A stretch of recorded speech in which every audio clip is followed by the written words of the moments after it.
Hello, everyone. My name is Father Leo Patalinghug, and welcome to joining us in the Living Pro-Life Conference. I'm the host and founder of platinggrace.com, an international food and faith movement to bring families around the dinner table. And I also host a TV show on EWTN called Savoring Our Faith. And I'm really proud to collaborate with um, with with CatholicSpeakers.com, which is the largest Catholic speaking network, especially a leader in the pro-life speaking events around the world. Tonight, we're very blessed to have with us Kristan Hawkins. I'll get to her bio in just a moment. But if you haven't already done so, we'd like to invite you to participate in all that we have to offer in this conference by purchasing the VIP package. We've done everything we could to prepare you with all the resources that you need to fight for life by equipping you with over 50 pro-life presenters and keeping the cost as low as possible. For $30, you'll have access to over 20 hours of pro-life content, and not just simply information, but formation. How do you integrate this information so that you can be more effective in responding point by point to all of the questions and all of the division caused and asked by the pro-abortion culture? So please register at livingprolife.com for more information and also to register. And so for now, I'd like to welcome our special guest, Kristan Hawkins, a Christian wife, mother, grassroots activist, author, speaker, and a human rights advocate. President of the Students for Life of America, she was recruited in 2006 to launch Students for Life of America's full-time operation. Since then, she's built up a small organization made up of a few dozen students scattered throughout the country to coordinate a national team serving in more than 1,200 Students for Life chapters in all 50 states. Under her leadership, Students for Life exists to abolish abortion by transforming our culture and, more importantly, recruiting, training, and mobilizing this pro-life generation who are the direct targets of today's abortion industry. A frequent speaker and media analyst, Kristan's expertise include abortion, feminism, disability advocacy, and healthcare as she navigates the social conditions and public policy that impacts the human rights issues of our day. So I want to welcome all of you to Living Pro-Life Conference, as well as Kristan Hawkins. Thank you, Kristan, for joining us. Thanks for having me tonight, Father. It's exciting to connect with you. We've crossed paths in different platforms, but this will be the first time I've actually engaged you in conversation, but also get a chance to pick your brain and hear how effective you've been in literally providing apologetics, a word that doesn't mean we're sorry, but from the Greek apologos, revealing the logic. And so this is a formation session. Kristan, first and foremost, I want to just get a little background from you. What was it that made you realize you need to speak up for the unborn and to protect the dignity of human life? What was it in your experience that made you such a missionary? It was as simple as someone at my church actually asking me to get involved. A woman there at my church, I was actually still Protestant at the time, when I was in high school, asked me to come and volunteer at a pregnancy resource center in my hometown. And that's really where I learned the truth about what was happening inside of Planned Parenthood abortion facilities across the country. And I just remember that first day just being absolutely shocked that this atrocity, this violence was happening, and yet no one was talking about it. They weren't talking about it at church. They weren't talking about it at school. They weren't talking about it on TV.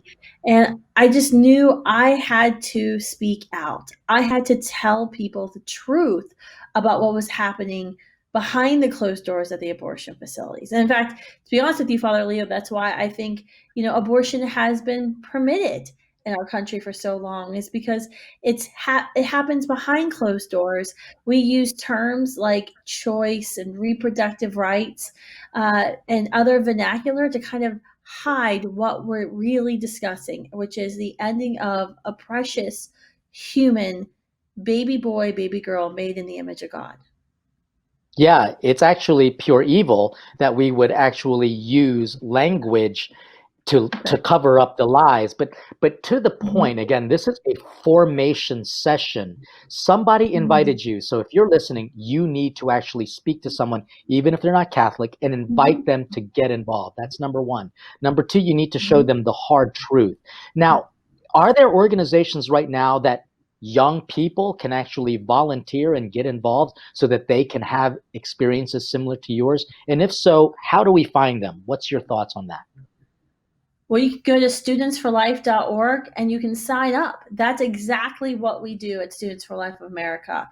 We we basically, when we launched, everything that I did right and everything I did wrong, which there were a lot of things I did wrong when I started my high school pro life group and then my college pro life group, and we packaged together all those lessons learned because we knew there were so many other young people out there across the country who would stand up and speak out against abortion. Which, and if you think about it, we really need young people talking about abortion because college, high school campuses, that's exactly where the abortion industry targets. So if you know a young person, if you are in school, you can go to studentsforlife.org. You can sign up no matter what your age, and we will get you involved. We have regional coordinators spread throughout the country whose sole mission, whose sole job is to help start, form, and grow pro life organizations in college, high school, and even middle school and medical and law school campuses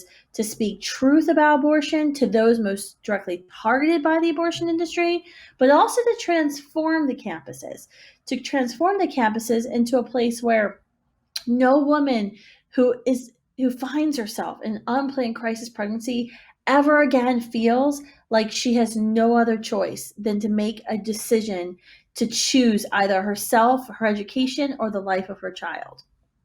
What do you say to people who say, this is such a difficult topic. I really don't want to Mm. introduce this to my child. They're too young. Can you tell me Mm. about the most effective ways to get over that nonsense? Because we know that social media has already shoved sex down their throats.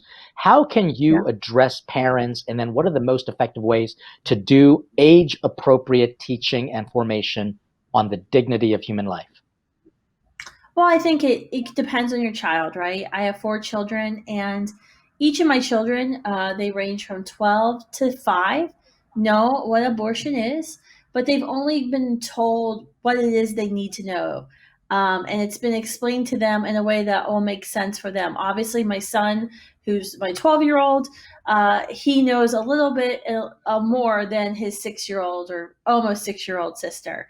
But I think it's important to think about, if you don't want to have this conversation, if you don't want to talk to your children about abortion, about sex, then you better be prepared. The Planned Parenthood will, because I have to tell you, they have a vicious predatory cycle, and their goal is to build a relationship with your child before you even know they build a relationship with your child. That's on the phone, that's in the classroom, and that is what they're doing. And they actually have Planned Parenthood, the nation's largest abortion vendor. They actually have curriculum written for as young as kindergarten age children. And each and every one of their 80 some affiliates, they actually have objectives, measurable objectives, where they have to get into so many schools and from so many young people. So if you're not willing to have these hard conversations, if it makes you feel a little uncomfortable, then be prepared that you're seeding the ground for Planned Parenthood. I think you definitely have to talk to your young people about this issue. It can be age appropriate. You don't have to go into full explicit detail and everything. One of the things we have a little guide at Students for Life.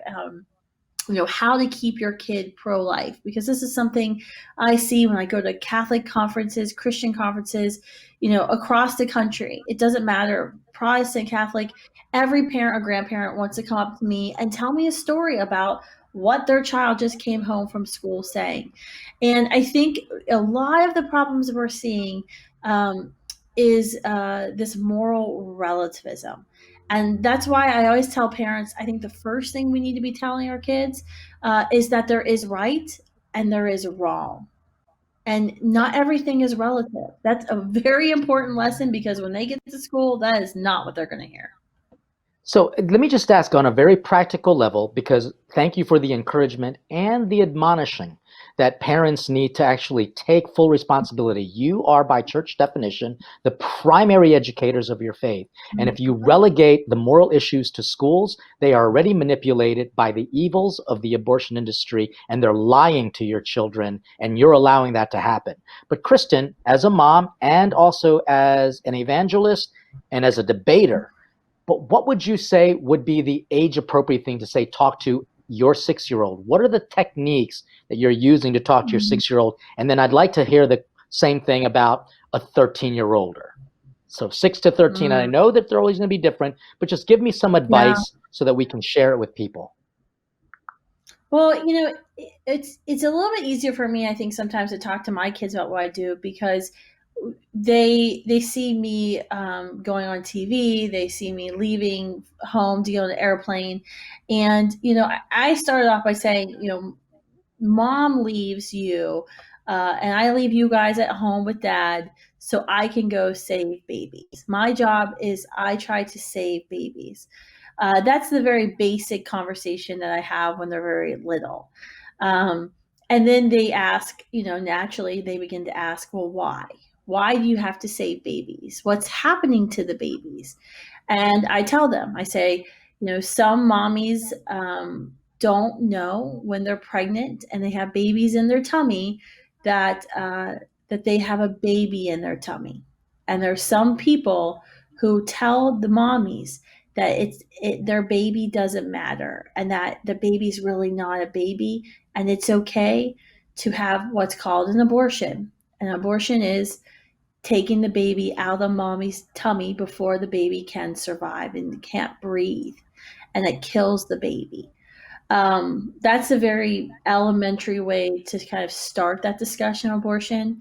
A lot of the questions you'll get, and what I've gotten from my children over the years, has been that question of why. Well, why? Why do mommies do that? Why does a doctor do that? And I often talk about they don't know the truth. They don't know that that baby, just like you, were made in God's image and that God has a plan for every single one of us. And sometimes mommies get very scared and they don't, they're afraid that they may not be able to provide for their baby, just like how we provide a house and food and toys and clothes for you. And so they get afraid. This is When you, great because what you're doing right now is making it, you're actually making it 100% telling the truth, but you're also not Mhm. encouraging judgment. You're not saying the mommies who do this are bad. So I think what you're doing is helping parents who are watching right now, and they're all asking, well, how am I going to talk to my kids about it? The word abortion is such a big word. You've given them that language, and that without judgment or imputing moral goodness or badness, that's key. We cannot come across as judgmental. I do have to ask, why do the pro-abortion movements, how do they so easily impugn on us that we are being judgmental and hateful? And then what are your responses to that? I think, when we're out in the Supreme Court and, someone punches one of our students or throws something at us or pepper sprays us, we get some nasty comments and actions directed towards us. And we're holding pro life signs, not signs of, images of children who've been aborted, just simply sayings on signs. People get very, very angry. And I've had to ask myself that question a lot. Why are they so angry? We're out here trying to stop the slaughter of innocent human beings, and we're doing it with a smile on our face. And here are people coming out to advocate for the violence of abortion, the taking of an innocent human life, and they're so angry and mean.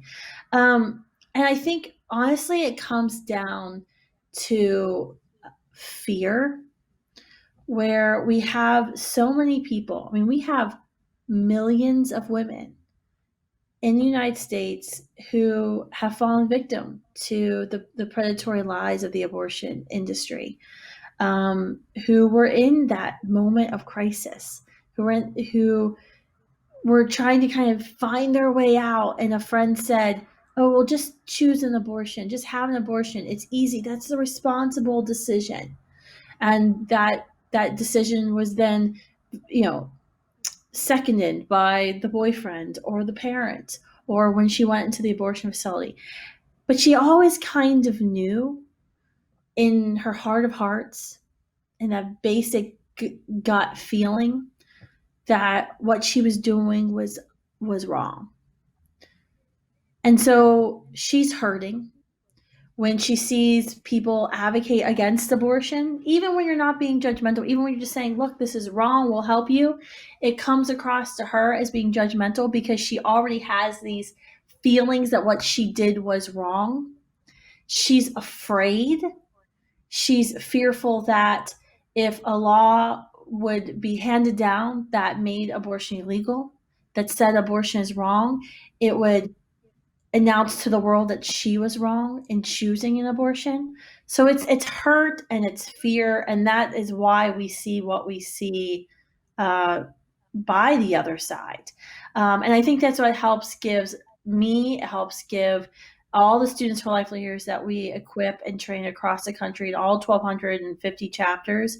I think the grace to handle the insults, to handle the threats, the death threats, the rape threats, whatever, you know, if it's cyberbullying, if it's in person, because we know we're dealing with walking wounded people who are hurting and afraid.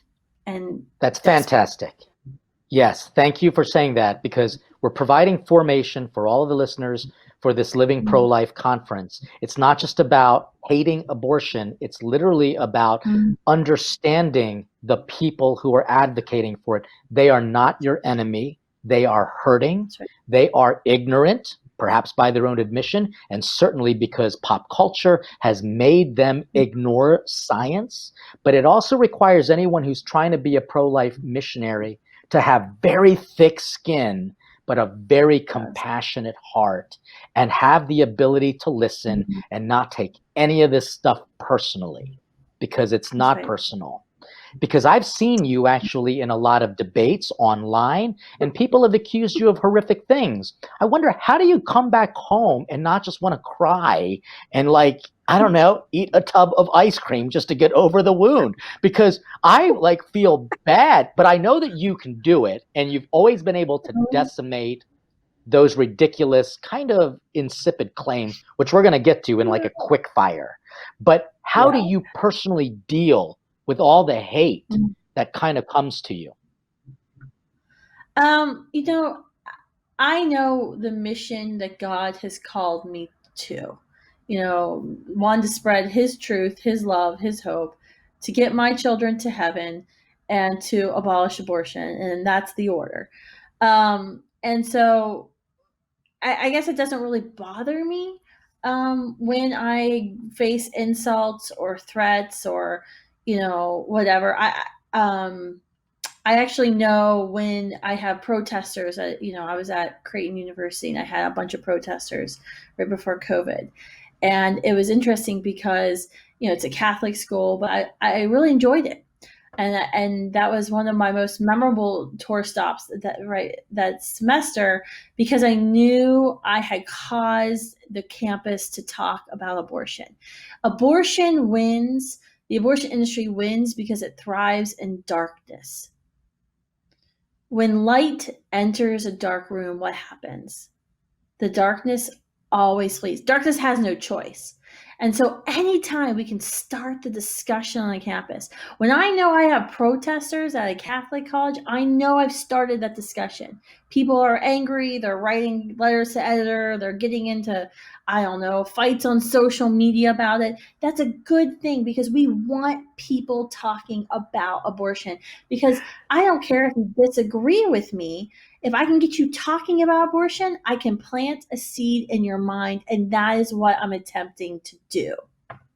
Brilliant. That is absolutely brilliant. In other words, for people who are listening right now to this livingprolife.com conference, Don't be afraid of people yelling at you, because eventually God will speak through that if that person is willing to listen, but they'll be willing to listen if you're willing to listen. And even maybe stop approaching them with telling them that the Bible says so, but maybe just say, let me ask you, and just start with the conversation. Just simply get them talking about what they believe.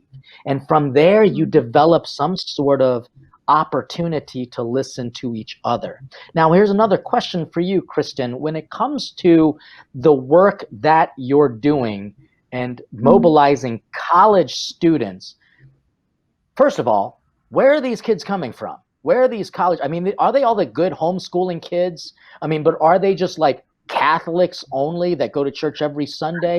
Or are they only, Trump MAGA loving, red hat wearing Covington Catholic boys? I mean, who are the people that make this up? Because I want people to hear that it's not a monochromatic person. Everyone, even an LGBTQ person, can be a pro-life missionary. So tell me about Yeah. Students for Life and the makeup. Yeah, I mean, Students for Life, it's funny. When I launched Students for Life, I was Protestant. And the way I actually was converted and brought home to the Catholic faith was because the only people who were crazy enough to work for me and for this crazy mission of going on campus starting Students for Life were young, devout Catholic people who were able to share their faith. And so, yes, we have a lot of devout Catholic young people who go to mass every week. Who many of them, I've got many Students for Life alumni now in religious life, serving in religious life. But we also have a lot of people who are, converts. We've actually seen a lot of conversions from atheist to Catholic or Protestant to Catholic over the years. When folks like me were able to give Catholicism a second look and actually learn what it's all about. But that's not to say that we're all Christian. We have in the past, we've had atheist staff members and student leaders. We are majority Christian. The pro-life generation, I would say, is majority Christian, led by Catholic and or Protestant brothers and sisters. But we've had LGBT, openly homosexual students who may be struggling with same-sex attraction but not acting on that same-sex attraction. We've had folks from all over the gamut. I think sometimes people think that, and I often get requests from the Republican Party to recruit students for this or that, and I often have to remind them, a lot of our students wouldn't classify themselves as Republican. In fact, I would say probably the majority would not. They would probably classify themselves as independent. So we've got political liberals, political conservatives. So it's great because we're a diverse coalition and we're all willing to work together because we all agree that the violence of abortion should be ended. And I'm so glad that you brought that up. And I was kind of maybe feeding you that question because I want people to know this has nothing to do with politics. This has nothing to do with a political party.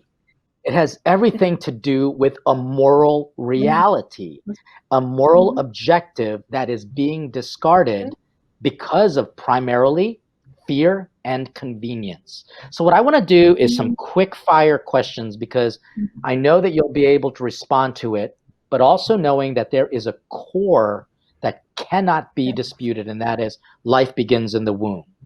But how about when people say, well, what do you mean life begins in the womb? I think that life begins only when, the baby's out. What is like your first reaction to that? Not to make them look stupid, because that is technically a stupid approach and a stupid observation. We never want to do that. But what do you say about when life begins? I usually tell when I'm having that conversation, I say, well, have you ever Googled when life begins? Because I think you should do that. Have you ever seen an ultrasound of your brother or sister, or your niece or nephew, or your cousin? Science, it's undisputed that the preborn child in the womb is a unique, whole, living human being that's never existed before and will never exist again. Has a completely new genetic code, and that is science, and it's undebatable. Living things, if you're not living, you can't be growing in a coordinated fashion. And we all know that the preborn child goes from zygote to embryo to fetus, these stages of development, grows arms and legs and eyelashes and fingernails. The child is growing. Dead things can't grow. So we know it's alive inside of the mother, right? Then we have to ask ourselves, well, is it human? And then we have to say, well, the law of biogenesis says two humans can't make anything other than a human. I would love to have a koala bear more than anything else in my whole life, but I cannot make a koala bear with my husband. It just doesn't work that way. So we know it's living because it's growing. We know it's alive because of the law of biogenesis. Now, is it a person? That's great. But then you're going to get, and I'm going to almost be playing the devil's advocate and just kind of sound like the annoying, but, I'm tired. because So that's what, I'm just going to warn you.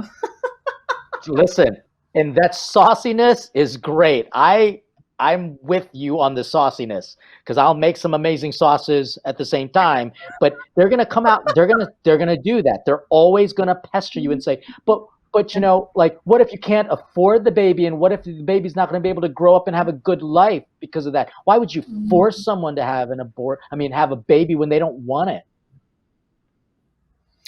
Okay, well, that's two different things. That's right. Wantedness. The question is wantedness.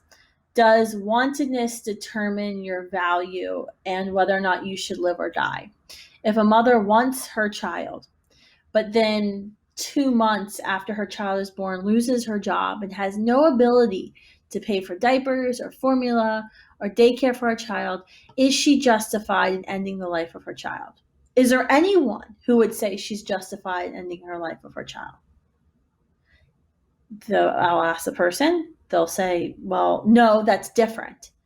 And then my usual response is, well, why?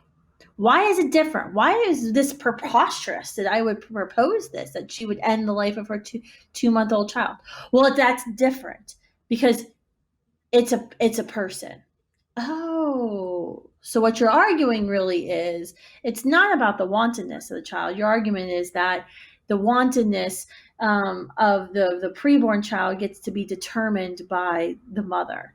And that the preborn child doesn't have the same rights as a child that's born. So now we're discriminating based on location, and we're discriminating based on age. All of these questions that you'll get, no matter what the question, if it's about sexual assault, if it's about the life of the mother, all the questions you're always going to get about abortion. And I think this helped me when I started really debating abortion. I was kind of nervous that like I would have the wrong answer. Is all you have to know is everything always comes down to the fundamental question of what is it? Excellent, because that's going to be the next question. But what about rape and incest? And what about the mother's health? But I want you to kind of walk through the logic, because you already know it to the point where it's literally laser destructive to that kind of question and claim. But for those who are starting in becoming witnesses, can you just do like a quick step-by-step for them? Yeah, so we were talking about the life of the mother. It's different than the health of the mother. And we have to be very careful about that, because health of the mother can be emotional health. That's how in Roe versus Wade and Doe versus Bolton, most people don't know about it. In fact, people will try to tell me on campus that abortion is only legal in the first 3 months because of Roe versus Wade, because they've never looked at the companion case to Roe, Doe versus Bolton, which was handed down the same day, which legalized abortion all 9 months, using a loose definition of mother's health, meaning emotional health, which by the way, I love how abortion advocates try to tell me I don't know what laws about abortion. Like I haven't dedicated my life to ending this, that I wouldn't know what the laws are. So when we're talking about the woman's life, the mother's life, that the mother's life is at risk, that a doctor has determined that remaining pregnant could potentially end the life of the mother. I think the first thing we have to look at, and I've spoken with OBGYNs, some who are former abortionists and are pro-life OBGYNs, and I've asked this question of how do you handle this? And what's interesting is this one is a very rare circumstance that a woman, her life is at risk if she continues to carry her child. Because a lot of times you'll see, and sadly you'll see, doctors who will recommend abortion, not because they have to, but out of kind of an abundance of caution because they're afraid that something could happen and they don't want to be sued. And the logic is, well, you can always just get pregnant again. So one, you have to determine, is this actually a life and death situation? If it is, the physicians I've spoken to and the way they've kind of talked to me about it is, they understand as pro-life OBGYNs that they have two patients. That's fundamentally different from abortionists who believe they only have one patient. Pro-life OBGYNs, obstetrician gynecologists, believe that they have two patients. Their job is to see both patients survive. When you go into a situation where a mother's life's at risk, usually she's been put on bed rest. The goal is to have her get as far along in the pregnancy as she can, to give that child every chance at life, because every single week older that child becomes, the greater his or her chance of survival. Because usually what we see with these extreme premature cases is a child dies because the child's lungs aren't developed. The child isn't able to breathe. So the goal is to get her on bed rest, to keep the child inside of his or her mother as long as possible. When that is no longer possible, what you're looking at is an emergency C-section. Now, if a mother can no longer gestate a human being, her child, there is no medical reason why the abortionist or doctor, whoever it is, has to go in with digoxin, this is how they commit abortions, and insert digoxin to the heart of the child, causing a cardiac arrest, causing a heart attack. Or go in, performing surgery, and crush the skull of the child. Or insert saline into the mother's abdomen and burn the child alive inside out. There's no medical reason for that. In fact, that actually makes it more dangerous of a situation. If she can no longer carry to term, the best thing for her is to perform an emergency C-section, deliver the child, and then have NICU have every available medical professional you can there offering oxygen, trying to keep the child alive. And the way the pro-life OBGYNs sort of address this is, they understand they have two patients. Their job is to keep both patients alive. They understand that there's risks and they may not be able to do it, but there is no intentional act of going in and intentionally ending the life of that child. That's great, because it's about intention, and intention can only be well formed if you actually have science and study and knowledge. And one of the things the pro-abortion industry does not have are facts, science, and knowledge. And in many cases, not a lot of compassion either. And so, as we're coming to a close on this particular conversation, I want to just give you, Kristan, just the opportunity to just your last final thoughts, and then tell people how they can find you and Students for Life. Well, I would just like to encourage all of you not to give up. 2020 was a hard year for so many of us. And I've got bad news. I don't think 2021 is going to be any easier. For those of us in the pro-life movement, we are going to have to work like we've never had to work before. We are closer than ever before to seeing a reversal on Roe v. Wade and Doe v. Bowen with a pro-life majority of the Supreme Court. But those who advocate for the violence of abortion know this, and they are doing everything possible to continue to legalize abortion, and now to force us to pay for abortion with our tax dollars. So we are going to have to be prepared to talk about abortion. And yes, you may not be the most well-liked person at their next dinner party, because you're going to talk about the thing that nobody wants to talk about, but you've got to talk about abortion. You've got to get Students for Life and other pro-life organizations into your parish, speaking to your young people. Everywhere you go, you've got to talk about abortion, and you'd be prepared. You may be canceled for talking about abortion. You may be banned for talking about abortion. Don't worry. We have lots of amazing pro-life lawyers. In fact, we have some of the most best legal minds in the country who will help defend your right to free speech and to speak out. But you have to know, abortion only wins. The only reason, I am firmly convinced, the only reason we have abortion in our nation today is because people don't want to know what abortion is. If we saw the broken bodies of the 2,300 children that died today on the nightly news, every single night when you turned on the news, you saw 2,300 more baby girls and baby boys who have been ended, who've been killed, destroyed by abortion. That would be the number one thing you would vote on, you would talk about. Everyone would say, we've got to do something. We have to stop this. But because abortion happens behind the closed doors of the Planned Parenthood, behind the closed doors of that independent abortion facility, we don't talk about abortion. Darkness only thrives in the dark. We have to bring light, and you are the ones to do that. So just get in touch with Students for Life to sign up the young people for you to get involved with our movement from any age. Go to studentsforlife.org, sign up for our email list, our text messaging list. Find us on social media, follow us on social media. I have a podcast I'd love for you to tune in. I've got all the different pro-life leaders and organizations that I've interviewed in the past year and a half. We're in season 3, having hard discussion. So we have a whole episode, Leader. I know we didn't have time to get into it, talking about sexual assault and abortion. We have a whole episode dedicated to answering these hard questions. It's called Explicitly Pro-Life. I do curse a little bit, so it's called Explicitly Pro-Life, but it's pretty funny. It's on iTunes and all Spotify and all those places that you can go to. But I think you'll enjoy it, and hopefully it'll introduce you to leaders and organizations that you can get involved with, in your parish, in your community, across the country. Well, my podcast is called shoottheshiitake.com, and people want to cancel me because I'm trying to be tongue-in-cheek. I think we could handle a little bit of salty language because you're called to be salt of the earth and light of the world.